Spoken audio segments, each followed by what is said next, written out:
صلی اللہ رسول کریم اما بعد فاعوذ باللہ من الشیطان الرجیم بسم اللہ الرحمن الرحیم۔ السلام علیکم دوستوں، امید کرتا ہوں سب خیر خیریت سے۔ سینیٹر مشتاق احمد صاحب غزہ کی امداد کے لیے گئے تھے، کچھ امدادی سامان لے کر، جس میں کھانے پینے کا سامان بیچتا تھا، اور وہ رات پکڑے گئے۔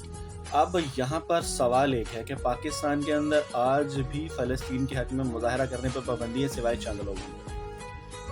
اور دوسری چیز، گورنمنٹ کی سطح پر یہ ساری فیسلیٹیشنز سینیٹر مشتاق صاحب کو کیوں نہیں دی گئی، حتیٰ کہ وہ سینٹ کے ممبر ہیں، انہوں نے گورنمنٹ کی سطح پہ ساری فیسلیٹیشنز لے کے کیوں نہیں چیزیں پہنچائی گئیں۔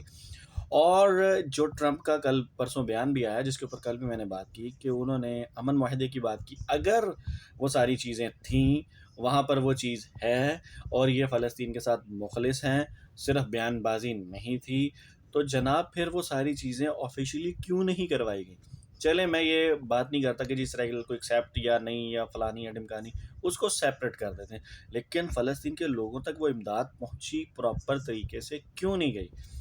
ان ساری چیزوں کے باوجود، ان سارے کوسچنز کے جو سے ہیں، ان کے جوابات ہمیں کہاں سے اور کیوں ملیں گے؟